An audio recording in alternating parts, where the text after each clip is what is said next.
always been an interesting game. You can shoot your way through things, occasionally die, and try not to die and play better. But what happens when you take things a step further and you try to die in places where the game just doesn't want you to die? You're not supposed to die in these places. Well, we decided to put it to the test, looking at each Halo game that we could find little areas to test this in. And we found some really interesting occurrences that can actually happen if you incorrectly die in a place you're not expected to. So here's our journey trying to just die in all these weird places that Bungie and 343 probably didn't want us to.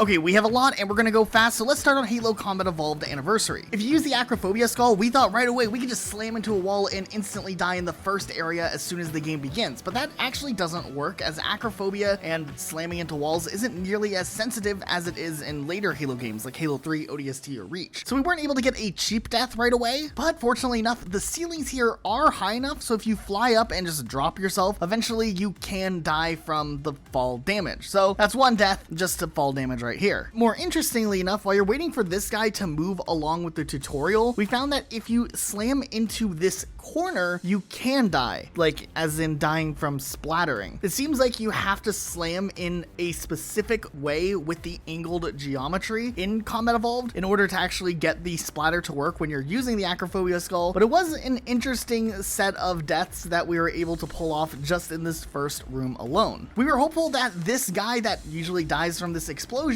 could maybe, you know, let us have a shot at it once in a while, and we tried dying in the explosion, but it actually doesn't do all that much damage. Even cranking the difficulty up to legendary doesn't do enough damage for us to die. Going further into the next area, we thought when there are all of the crew members fighting against the Covenant, maybe we can actually take enough damage from the crossfire and die from that. But even if you're just trying to get hit in the crossfire, the Covenant will maybe shoot at you once, and they don't really get close to killing you. So then we decided to alter it this time by changing up with legendary and adding on some extra skulls like the boom skull, the catch skull, and the thunderstorm skull, which increases the blast radius, makes the enemies throw more grenades, and upgrades the ranks of enemies. And even then, in this instance, Luke had to wedge himself into this door, and a grenade explosion finally did kill him, giving him a third death before he even had a magnum. This is repeatable, but we're just going to count this one as one death here. Now still, we wanted to see if we could get shot and killed in the crossfire, but it seemed like no matter what we tried, the enemies don't shoot fast enough to actually kill you. Even if you get really close, they kind of just awkwardly stare at you. Though we did find it interesting that if your health gets lowered first by, say, one of these explosions, and then they hit you that one time, you could actually get killed by the crossfire. So we will count that one as a fourth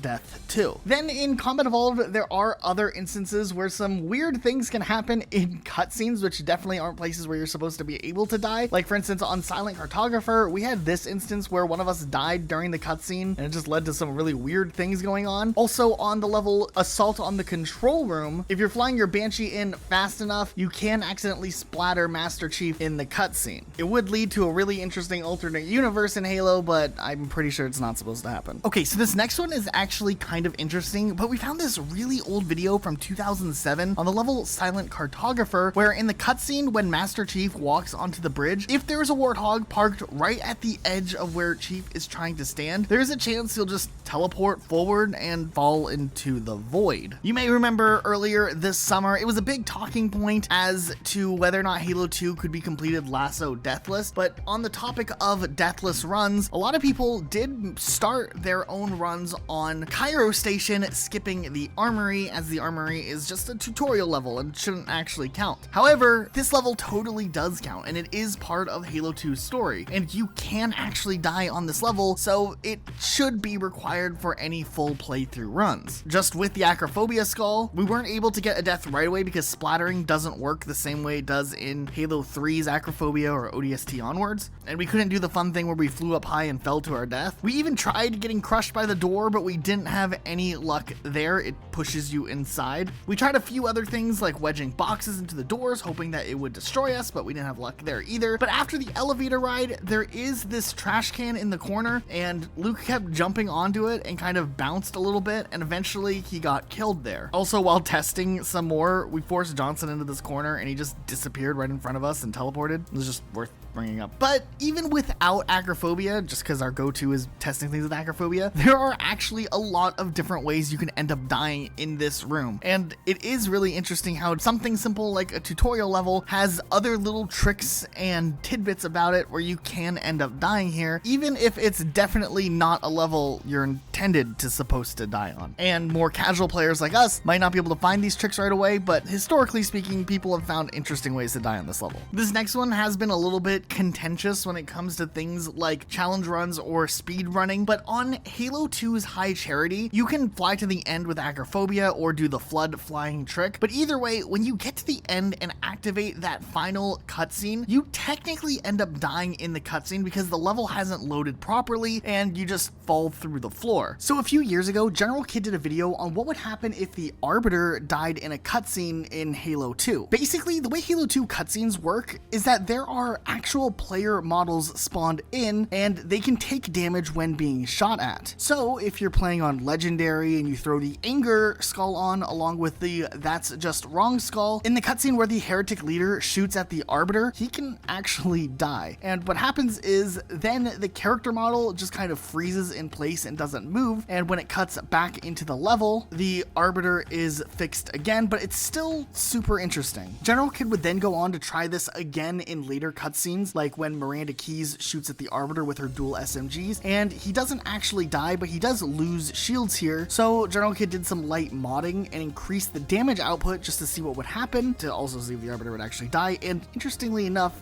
he wouldn't die here either. So for whatever reason, it seems like he has some extra HP just in this specific cutscene to avoid something like this happening. It's kind of some cool stuff. But you know General Kid, he doesn't stop when he's testing these things, so make sure you are subscribed to his channel just because we love seeing the stuff that he's documented over the years. But he did give Miranda Keyes rocket launcher projectiles out of her SMGs, which would in fact kill the Arbiter, but it also just deloaded her and Johnson from the cutscene for whatever reason. So if you want a full breakdown on what General Kid thought was happening here, you should definitely go watch his video and leave a comment saying that Rocket Sloth sent you. Going into Halo 3, you may know that the last level of Halo 3 is one of our favorite levels, and during the Warthog run, you are supposed to die if you're not quick enough. But there are ways to skip some loading zones by going along the sides with either a mongoose or, flying there with acrophobia. And by skipping these loading zones, the level actually doesn't necessarily fully fall apart. So this ends up being an area where you are supposed to die, but there's actually a way to prevent yourself from dying in the process. Also, just another quick one worth noting, in Halo 3, when Cortana interrupts you, this is something that we thought would be an interesting thing to test because typically you can't take damage here. So if Cortana interrupts you, you can just go hand throwing grenades at yourself, doing whatever you want because you'll actually survive up until the dialogue just dissipates. On Halo 3 ODST, I always thought it'd be interesting if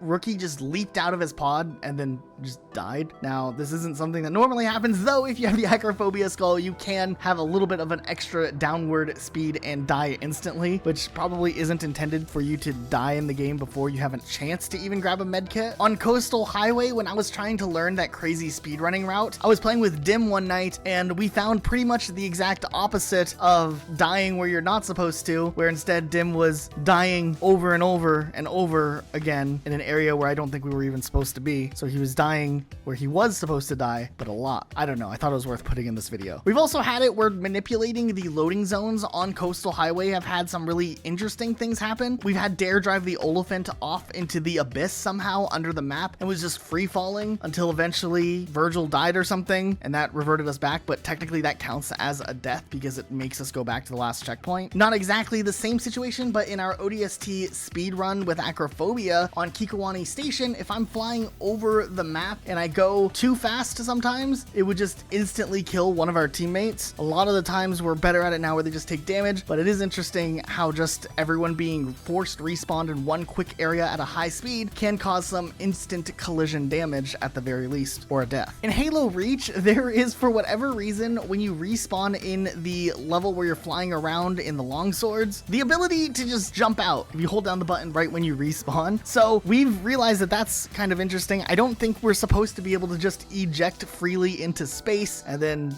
die to the atmospheric conditions, I guess. But it's definitely something that can happen. Interestingly enough, in games as late as Halo Reach, there are still interesting things that can happen during cutscenes. Like, you can actually die as Noble 6 in a cutscene with certain damage mods. And once again, Journal Kid did a whole video where he tested this stuff out. And there are a few cutscenes that actually damage the character in game. So just like done earlier, you can see some interesting things happen where Noble 6 just doesn't make it. In the cutscene where Carter drops you off with a meal and there's some banshees that shoot the pelican, if Noble 6 dies here, he gets yeeted out of the back. Then as the cutscene continues, the character model comes back but isn't properly lined up, meaning that he kind of just sinks into the floor of the pelican awkwardly. Also, with certain damage modifiers, if you mess around with things so that the elite that's not supposed to die dies, it can cause some interesting things to happen in the cutscene as well. Also, at the beginning of Halo 4, in the beginning area, you're supposed to gear up and get in the pelican to fly towards the towers, but of course, if you start attacking some friendlies, they will turn on you, and technically you're able to die in an area that you're otherwise not supposed to die in. It's not the most exciting one, but hey, it does count. On Halo 4's composer, we don't know why this one happens, but for whatever reason, whenever I press a button here, if Luke was dead at the right or wrong time, sometimes it would cause another player to respawn and it would instantly crush the other player out of existence. Also in Halo 5, while we're not the most familiar with Halo 5 as we are with other Halo games, we do know there's at least 3 levels that are just walking simulators that you aren't supposed to see any action in. So we thought that these would be great points to test to see if we could, you know, oof ourselves along the way here. Over on Meridian Station, right away you remember that there's this weird launch you can do with this intel box, where basically the animation of collecting the intel puts you into an object and then it pressure launches you out of it. Now, on this first box, we did get the launch up, but we weren't far enough out of the map to die to fall damage. But as we looked around for other places to try to pressure launch, we realized you can just walk off the map by the helipad and just die. So hey, we found a way to die here. Eventually we found this box right here where with the intel pressure launch, we were able to get outside of the playable area, then fall to the map and die. And besides these 2 things, we really couldn't find too many more to die on this level. Going on to Alliance, we explored some more, and obviously we could just walk off the map again and die, which is always cool. So besides that, we decided to find some other interesting places. We tried standing in the fire, but that wouldn't do any damage. We looked to do some pressure launches, but it didn't really lead to much, though we did find a way to get out of the map at the beginning by climbing up some rocks and jumping across some gaps, and when you fall through the map there, you can die that way as well. Also, we may have not have noticed this, that Before the Storm and Alliance are actually the same level, which is kind of super lazy, but do you also know that you can die the same way by just walking off the map or doing the out of bounds stuff in the same spots? We didn't. Also, does anyone know what these weird ships are? They kind of look like the okay emoji? Yeah, I don't know. Hey, if you enjoyed this video, thank you so much for watching, and make sure you are subscribed with notifications on. We have to give a huge shout out to our Patreon. We really appreciate the homies who have been just helping us out, funding our channel and keeping us going. So thank you so much to everyone over there. If you want to join our Patreon, there's a link in the description down below. Even if you can only throw $1 our way, whatever you can do, it does help us significantly. So yeah, that you can maybe do that. All right, that's it for today. We'll see you all next time with a brand new video.